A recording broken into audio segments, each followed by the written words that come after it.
Hi hello welcome to NIN media. నేను మీ journalist విప్లవశ్రీ. పుండెక్కడుందో మందక్కడే వేయాలంటారు పెద్దలు.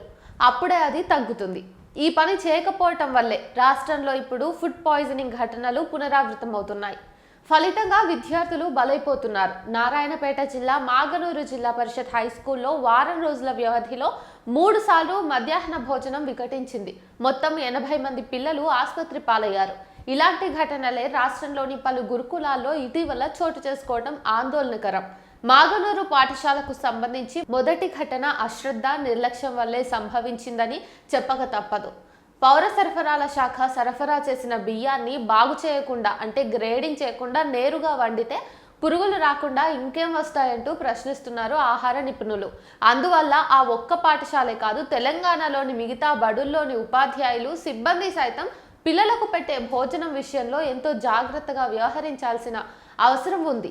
ఇదే సమయంలో అదే పాఠశాలలో సోమవారం నాటి ఘటనపై విచారణకు వెళ్లిన స్థానిక తహసీల్దార్, అక్కడి ఉపాధ్యాయులు కూడా వాస్తవాలను తెలుసుకునేందుకు వీలుగా విద్యార్థులకు వడ్డించిన భోజనాన్నే తినటాన్ని మనం అభినందించాల్సిందే.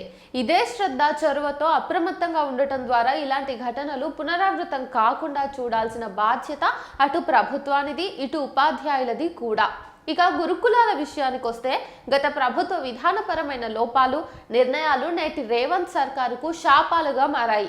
బీఆర్ఎస్ సర్కారు హడావిడిగా అనాలోచితంగా ప్రారంభించిన గురుకులాల్లో అత్యధికం అద్దె భవనాల్లో కొనసాగుతుండటం గమనార్హం.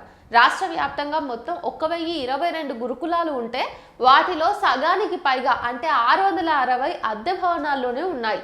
వీటిలో వంటశాలలు, బియ్యం, కూరగాయలు, ఇతర సామాగ్రి భద్రపరుచుకునేందుకు ప్రత్యేకంగా స్టోర్ రూమ్లంటూ ఏమీ లేవు. దీంతో అవన్నీ పాడైపోతున్నాయంటున్నారు అక్కడి సిబ్బంది. అయితే దీనికి తోడు వంటల పర్యవేక్షణకు ప్రత్యేకంగా కేర్ టేకర్లు కానీ, వార్డెన్లు కానీ లేకపోవటం విద్యార్థులకు శాపంగా మారింది. ఫలితంగా పాఠాలు చెప్పాల్సిన ఉపాధ్యాయులే ఇటు వంటలను, అటు బోధనను చూసుకోవాల్సిన పరిస్థితి. ఈ క్రమంలో రెండింటిలో ఏ ఒక్కదాని మీద కూడా పూర్తి శ్రద్ధను పెట్టలేకపోతున్నామని వాపోతున్నారు టీచర్లు. అంతిమంగా ఇది విద్యా ప్రమాణాల మీద తీవ్రమైన ప్రభావాన్ని చూపిస్తోందని తేలింది. ఇలాంటి పరిణామాల నేపథ్యంలో రాష్ట్రంలో విద్యాశాఖకు మంత్రి లేకపోవటం పలు విమర్శలకు తావిస్తోంది. ఆ శాఖను స్వయంగా ముఖ్యమంత్రి రేవంత్ పర్యవేక్షిస్తున్న నేపథ్యంలో ఆయన భుజాలపై ఇప్పుడు బృహత్తర బాధ్యత ఉంది. ఫుడ్ పాయిజనింగ్ ఘటనలపై రాష్ట్ర ఉన్నత న్యాయస్థానం కూడా ఆగ్రహం వ్యక్తం చేసిన విషయం తెలుసు.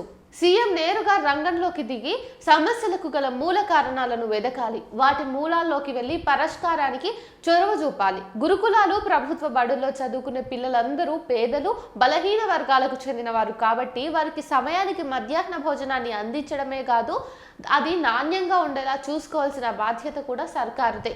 నేటి బాలలే రేపటి పౌరులు. వారు చదువులు, ఆటపాటల్లో రాణించాలంటే పౌష్టికాహారం అవసరం. అది లేకే వందలాది మంది పిల్లలు రక్తహీనతతో బాధపడుతున్నారు.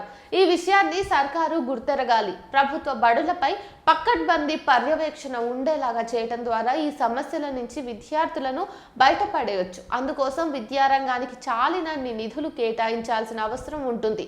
సొంత భవనాలు నిర్మించాలి, సరిపడా సిబ్బందిని నియమించాలి.